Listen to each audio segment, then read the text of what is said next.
Hi folks, Hazel here, your 352nd Lord Mayor of Dublin City. I wanted to do a short video today to welcome you to Dublin, where Frederick Douglass and many other abolitionists came, sailing across the sea from America to seek support for their abolitionist cause. I'm joining you at the residence of the Lord Mayor today. So this is my home with my family for the year. It's also a very special place where Frederick Douglass once visited back in 1845. It is the official residence of the Lord Mayor, but it's also the office of the Lord Mayor.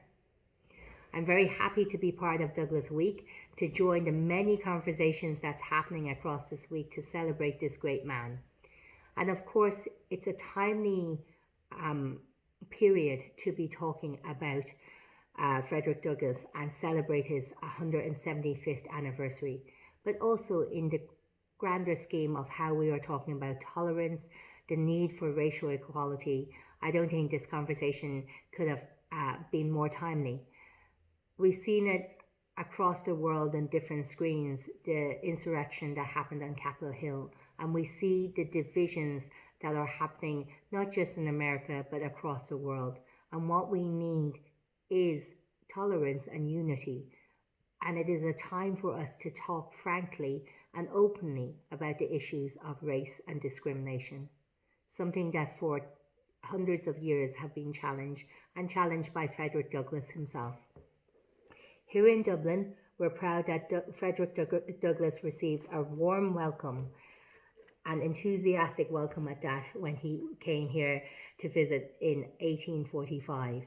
In Dublin, Douglass first walked streets of the city, and although he was noticed for the colour of his skin, he was unbothered and without fear of capture by slave captors, because there was none here at the time. So, and he was not turned away at any door of any restaurant or home like he was in America.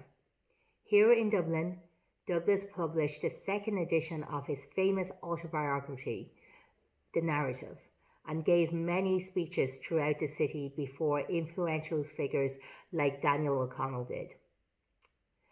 Among speeches he gave was a series of 3 lectures at the Music Hall on Lower Abbey Street, which later became part of the original Abbey Theatre buildings.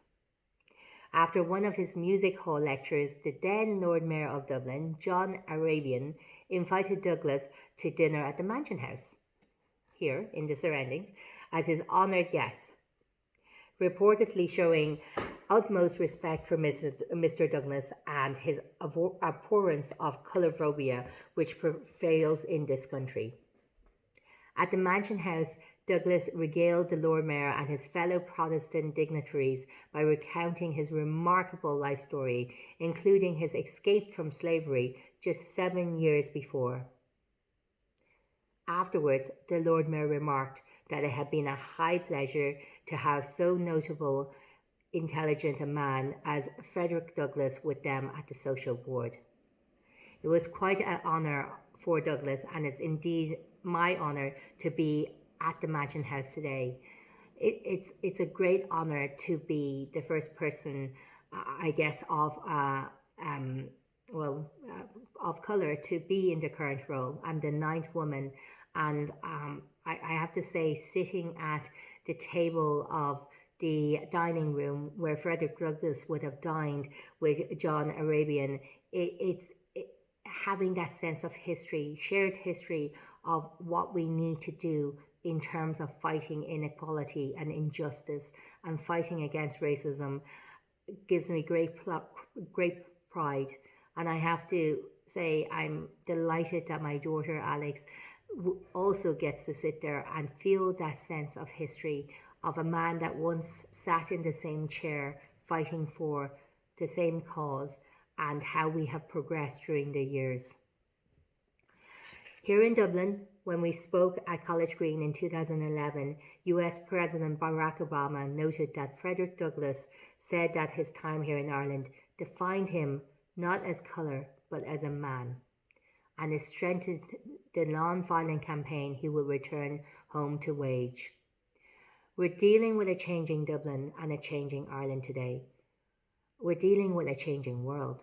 And in many ways, we still share what Frederick Douglass was once fighting for, wanting to be recognized as the same as everyone and overcoming intolerance and fear of other.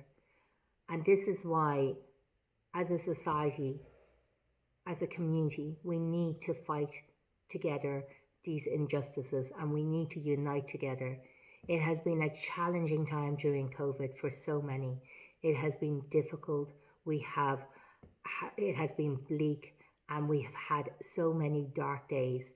And as light comes to the end of the tunnel with vaccines over the world at the moment, we also need to remember that when Frederick Douglass came to Ireland, light was brought in a way that, in the sense of wanting to be more tolerant, wanting to show more people how it is when things are unequal. And I would like to thank Frederick Douglass and all that knew him and still honour him. A big thank you from us all.